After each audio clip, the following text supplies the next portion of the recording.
A enfermaria, muito confortável, dizia de como nos haviam bem instalado.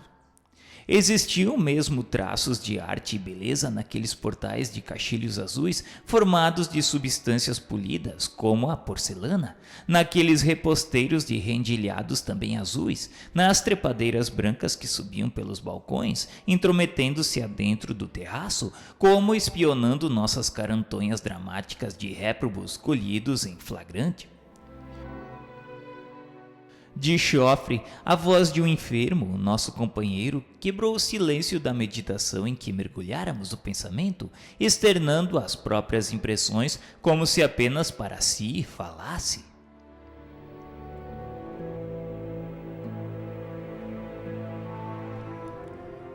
Cheguei à conclusão de que o melhor que todos temos a fazer é nos recomendarmos a Deus, resignando-nos de boa mente às peripécias que ainda sobrevêm.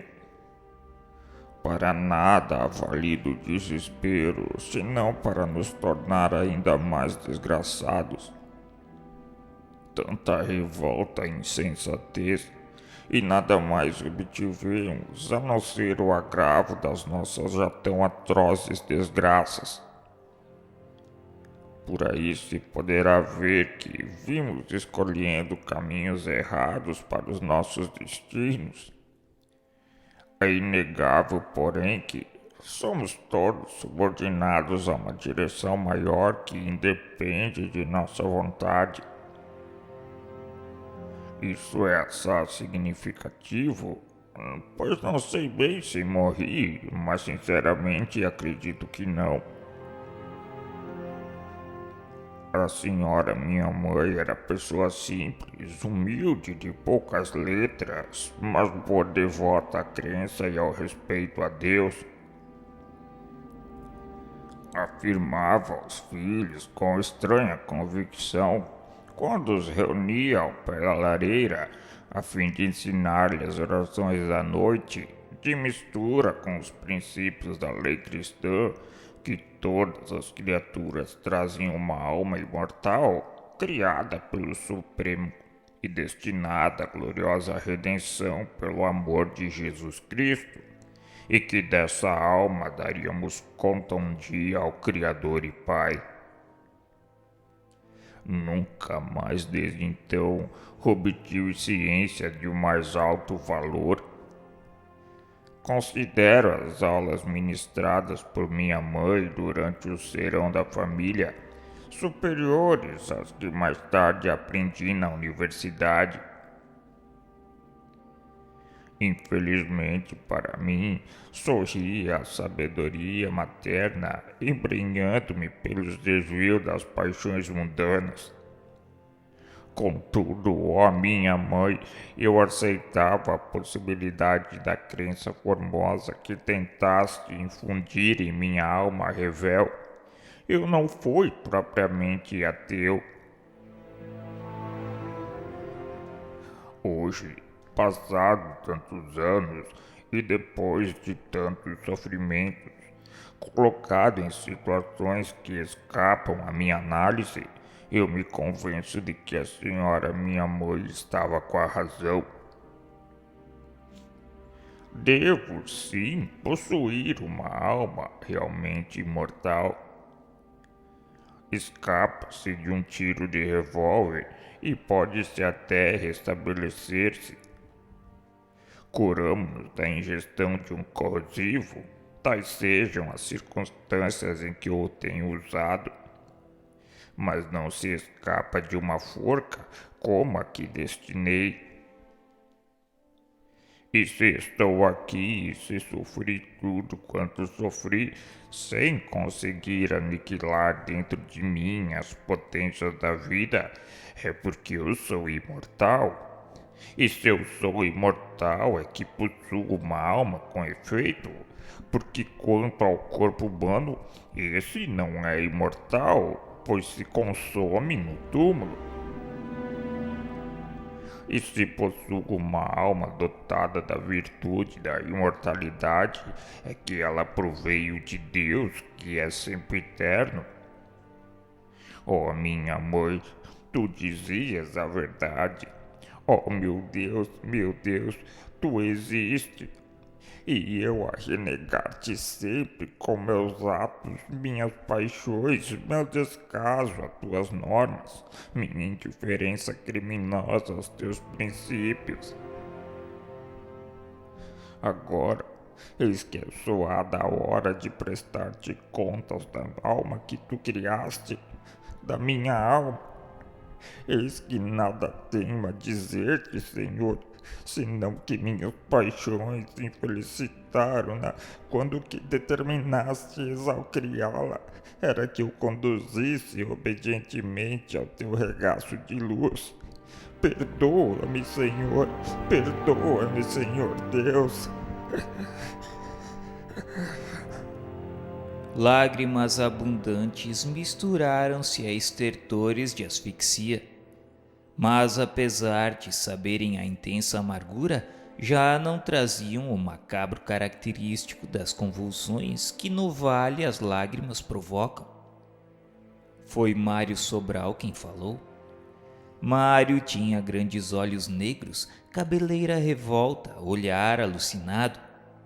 Cursara a Universidade de Coimbra e reconhecia-se nele o tipo bem acabado do boêmio rico de Lisboa. Seu palavreado de ordinário era nervoso e fácil. Seria excelente orador se na universidade houvera saído sábio e não boêmio. No cativeiro do vale, fora das entidades mais sofredoras que tive ocasião de conhecer, e assim mesmo se destacou durante todo o longo período de internação na colônia. Com esse discurso, iniciou-se uma série de confidência entre os 10. Não sei por que desejáramos conversar. Talvez a necessidade de mútua consolação nos impelisse a abrir os corações, recurso, aliás, ineficiente para lenificar angústias, porque se é difícil a um suicida o consolar-se, não será certamente recordando dores e desgraças passadas que logrará amenizar a penúria que lhe oprime a alma.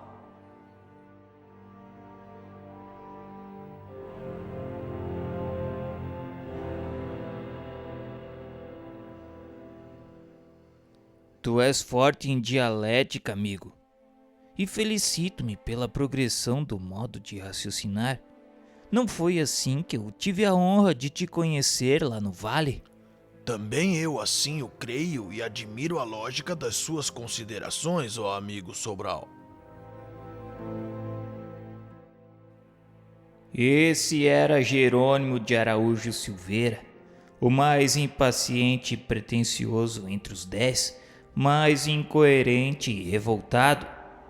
Era meu vizinho de leito, cujo ferimento no ouvido direito a sangrar sem interminências me causava infinito mal-estar, pois que quantas vezes lhe prestasse atenção, lembrava-me de que também eu trazia ferimento idêntico e torturava-me em reminiscências atrozes. Prosseguiu ele. Aliás, eu jamais descri da existência de Deus, Criador de todas as coisas. Fui, isto é, sou. Eu sou, pois que não morri. Sou católico militante, irmão remido da venerável Irmandade da Santíssima Trindade de Lisboa, com direito a bênçãos e indulgências especiais, quando necessário. Creio, meu amigo, que chegou ou já vai passando a ocasião de reclamares os favores que são de direito obteres. Não podes estar mais necessitado deles. As observações de Jerônimo causavam-me mau humor. Ele não me respondeu, mas continuou. Fui, porém, muito impaciente e nervoso desde a juventude. Impressionava-me facilmente, era insofrido e inconformado, às vezes melancólico e sentimental. E confesso que nunca levei a sério os verdadeiros deveres do cristão. expresso nas santas advertências do nosso conselheiro e confessor de Lisboa. Por isso mesmo, certamente, quando se me deparou a ruína dos meus negócios comerciais, pois não sei se sabeis que fui importador e exportador de vinhos, crivado de dívidas insolúveis, surpreendido por estrondosa e irremediável falência, sem ascendente para evitar a miséria que a mim e a minha família escancarava falsos irremediáveis, acusado por amigos e pessoas da família como responsável único do dramático insucesso, abatido pela perspectiva do que sucederia à minha mulher e os meus filhos, a quem eu, por muito estremecer, habituara a excessivo conforto, mesmo ao luxo, mas os quais, agora que me viam castigado e sofredor, me responsabilizavam cruamente por tudo, em vez de pacientemente me ajudarem a remover a cruz dos insucessos que a todos nós abatia. Fraquejei na coragem que até então tivera e tentei desertar da frente de todos e até de mim mesmo, a fim de poupar-me as censuras e humilhações. Todavia, enganei-me. Mudei apenas de habitação, sem conseguir encontrar a morte, e perdi de vista minha família, o que me tem acarretado insuportáveis contrariedades.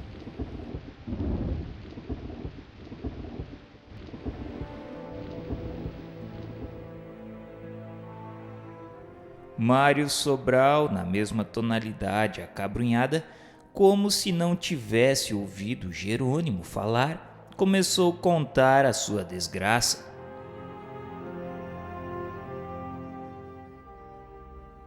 Sim, é lastimável. Caí nas trevas da desgraça quando tão boas oportunidades encontrei pela vida fora, facultando-me o domínio das paixões para o advento de aquisições honestas. Esqueci-me de que o respeito a Deus, à família e ao dever seria o alvo sagrado a atingir, pois recebi bons princípios de moral na casa paterna. Jovem sedutor, inteligente e culto, envaideci-me com os dotes que me assistiam e cultivei o egoísmo, dando asas aos instintos inferiores que reclamavam prazeres sempre mais febricitantes. A convivência afetada da universidade fez de mim um pedante, um tolo cujas preocupações únicas eram as exibições vistosas, se não escandalosas. Daí o perder-me no roldão das embocaduras das paixões deprimentes. E depois, quando não mais consegui encontrar-me, a fim de conduzir-me a mim próprio, procurei a morte, supondo poder esconder-me dos remorsos atrás do ouvido de um túmulo. Enganei-me. A morte não me aceitou. Encontrou-me, de certo, demasiadamente vil para me honrar com sua proteção.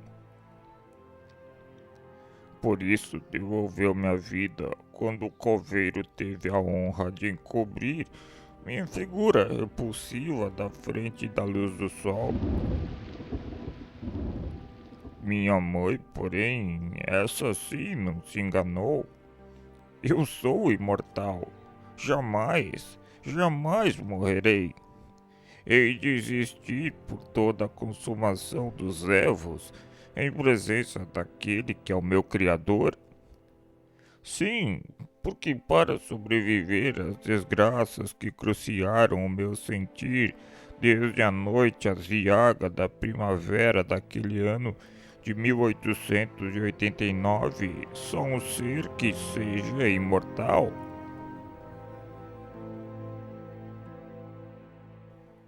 Mário alongou os olhos com gestos, como chamando recordações passadas para o minuto presente, e murmurou arquejante, apavorado, frente à página mais negra que lhe desvirtuava a consciência. Sim, meu Deus. Perdoa-me. Perdoa-me. Eu me arrependo e submeto-me, visto que reconheço que errei. Perdi-me diante de ti, meu Deus, à frente da desesperadora paixão que nutri por Eulina. Mas se me permites, reabilitar-me-ei por ti, meu Deus. Eulina, tu não valias sequer o pão que eu fornecia para saciardes tua fome.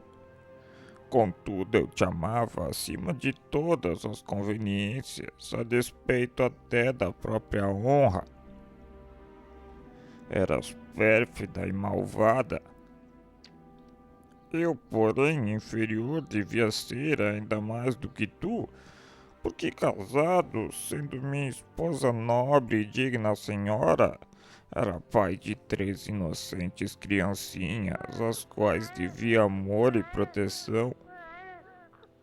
Abandonei-os por ti, Eulina. Desinteressei-me de seus encantos, porque me arrebatei irremediavelmente pelos teus. Estranha beleza dos torrões sul-americanos que tu eras. Oh, como tu era linda, mas não me amava. E depois de me arrastares de queda em queda, explorando minha bolsa e o coração, abandonaste-me ao desespero da miséria e da ingratidão ao me preterires pelo capitalista brasileiro, teu compatriota que te requestou. Fui à tua casa, vi-me desfeiteado, supliquei-te, rastejei a teus pés como louco, desesperado por perder-te, como insensato que sempre fui. Implorei migalhas da tua compaixão em vendo que já não seria possível o teu amor. Provoquei-te a discussão, compreendendo que te fazias insensível às minhas desesperadas tentativas de reconciliação. E cego pelos insultos que repetia, eu te agredi, ferindo as faces que eu tanto adorava. Espanquei-te sem piedade, maltratei-te a pontapés, meu Deus, oh meu Deus. Eu te estrangulei, Eulina, eu te matei, eu te matei. Mário parou sufocado em convulsões odiosas de perfeito réprobo para continuar após como se dirigindo aos companheiros. Quando, tomado de horror, contemplei a ação abominável que praticara, apenas um recurso me acudiu, rápido qual impulso obsessor, a fim de escapar às consequências que naquele momento se me figuravam insuportáveis. O suicídio. Então, ali mesmo, sem perder tempo, rasguei os lençóis da desgraçada e pendurei-me a uma trave existente na cozinha. Sim, essa forma é pouco poética de um amante morrer. Eu escuto você repetir essa história todos os dias desde o vale. Mas diga-nos agora você, senhor Belarmino de Queiroz e Souza, seu nome tresanda a fidalguia. Apostem como Vossa Excelência, senhor professor, que tão elegantemente desejou morrer recordando Petrônio, fê-lo pelo amor platônico de alguma senhora inglesa, loira e apessoada. Portugueses ilustres como Vossa Excelência, que vem demonstrando ser, gostam de amar damas inglesas.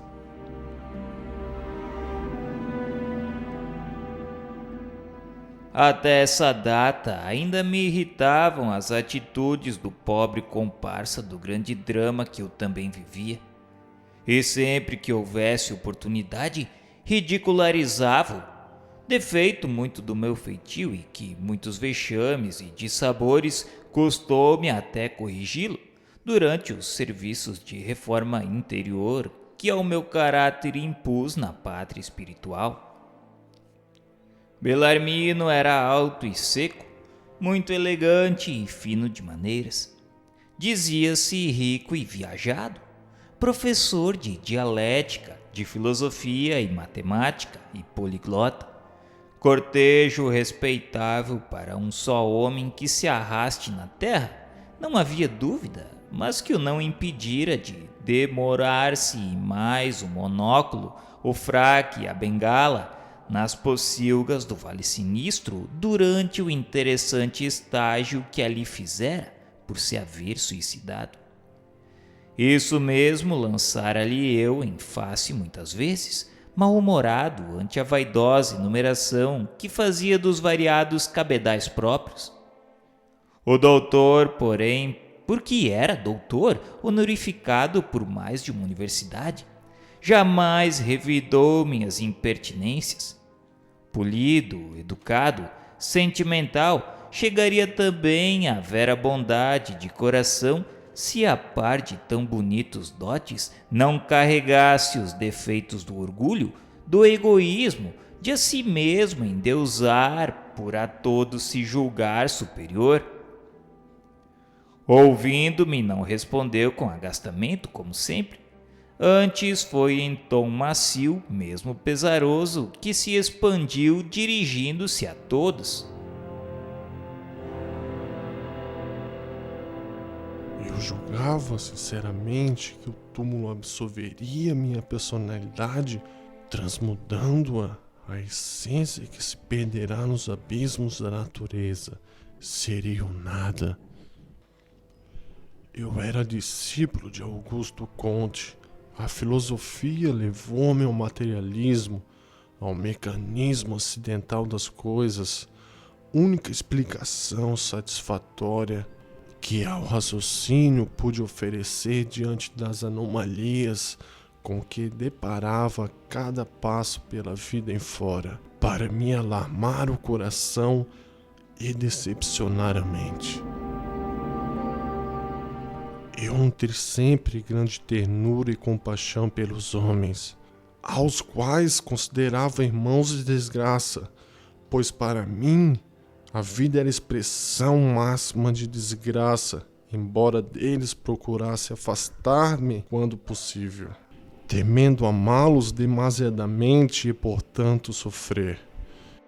Nem outra coisa compreenderia eu que seria senão desgraça um homem nascer, viver, trabalhar, sofrer, lutar por todos os pretextos, para depois desfazer-se irremissivelmente no pó do túmulo. Não fui jamais dado a namoramentos de baixa ou elevada classe, para que amar, constituir família, contribuindo para lançar à vida outros desgraçados a mais. Se a filosofia convencera-me além de mais de que o amor era apenas uma secreção do cérebro. Fui um estudioso, isso sim. Eu estudava a fim de me aturdir, evitando o acúmulo de elucubrações sobre a miserável situação da humanidade. Assim sendo, não sobravam a mim horas para cultivar amor junto às damas inglesas ou portuguesas. Estudava para esquecer de que um dia também me perderia no vácuo. Fui um infeliz, como toda a humanidade o é. Somente no ambiente sereno do lar desfrutava alguma satisfação. Agarrei-me ao lar quando possível, pesaroso de que um dia ser forçado a abandoná-lo para me aniquilar entre os vermes que destruiriam minha individualidade. Minha mãe, que partilhava de minhas convicções, bastava-me para a companhia de horas de lazer. O móvel da minha tentativa de suicídio, como vê, não foi desgosto amoroso. Foi a perda da saúde. Fui sempre fisicamente débil, franzino, um triste, sonhador infeliz e insatisfeito, apavorado de existir. Incorrigível desconsolo entenebreceu os dias da minha vida. Vi a tuberculose apossar-se do meu organismo, mal hereditário que não foi possível combater. Desenganado pela ciência, preferi então acabar de vez, sem maiores sofrimentos, com a matéria miserável que começava a apodrecer sob a desintegração fornecida por uma moléstia incurável, matéria que, por sua própria natureza, destinada era à podridão da morte, ao eterno tombo das voragens do nada. Para que, pois, esperaria eu em marcha dolorosa da tuberculose extinguir minha individualidade em lentos suplícios, sem consolo, sem esperança compensadora no porvir além da morte, onde não encontraria senão o aniquilamento absoluto, a desintegração perfeita, do qual fugiriam todos, a própria mãe inclusive, temendo os perigos do contágio.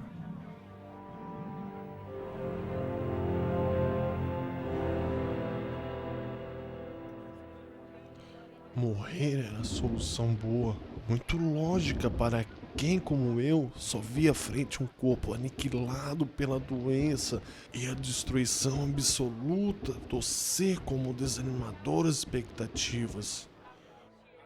Não possuo a competência de Vossa Excelência, senhor professor.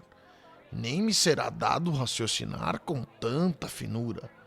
Todavia, com devido respeito à pessoa de Vossa Excelência, considero execrável pecado o não aceitar o homem a existência de Deus, sua paternidade para com as criaturas e a eternidade da alma, por mais criminoso e abjeto que seja. Felizmente para mim, foram coisas em que sempre acreditei com veemência.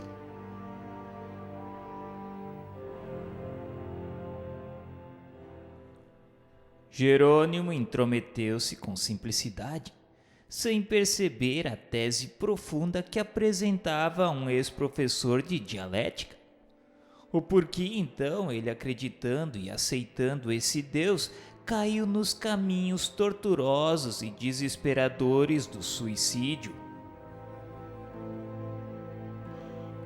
Como e por que então vos revoltastes contra as circunstâncias naturais da vida humana, aos sofrimentos que vos couberam na desoladora partilha, a ponto de confessardes que desejastem morrer, senhor Araújo Silveira? Vós outros crentes da paternidade em Deus Criador, sede de perfeições infinitas, como dizeis, sobre cuja direção sábia caminhais. Vós certos da personalidade eterna, fadada à mesma finalidade gloriosa do seu Criador, herdeiro da própria eternidade existente naquele Ser Supremo, para a qual marcha pela ordem natural da lei de atração e afinidade, cair em desesperações e revoltar-se contra a mesma lei, pois sei que a crença num poder absoluto proíbe a infração do suicídio, é paradoxo que não se chega a admitir. Portadores de tal ciência, corações alumiados pelos ardores de tão radiosa convicção, energias revigoradas pela fortaleza de tão sublime esperança, deveríeis considerai-vos deuses também, homens sublimizados para quem os infortúnios seriam menos contratempos de momento. Pudesse eu convencer-me dessa verdade, não temeria enfrentar novamente nem os desgostos que arruinariam meus dias, nem a tuberculose que me reduziu ao que vedes. E agora, qual a opinião da Vossa Excelência sobre o momento presente? Que explicação sugere a filosofia contista para o que se passa? Nada. Não consegui me matar e nem morrer. Evidente era que dúvidas desconcertantes nos atacavam a todos e a ele também. O que não queríamos era curvar-nos à evidência. Tínhamos medo de encarar de frente a realidade. Dizei algo de vós, senhor Botelho. Há muito estimais observar-nos, mas tendes silenciado sobre vossa pessoa, que tão interessante nos parece. Quanto a mim, não desejo permanecer incógnito. Bem sábeis os motivos que me arrojaram ao pelago ignóbil do suicídio. Joguei tudo, a honra inclusive e a própria vida. Perdão, amigo de Azevedo. Como jogaste a vida? Se aí estás a falar-nos de ti? João queria castigar e, sem responder a Jerônimo, insistiu no propósito de excitar-me. Vamos, ilustre romancista, velho boêmio do Porto, desce do teu feio pedestal de orgulho, vem dizer algo da tua majestosa superioridade.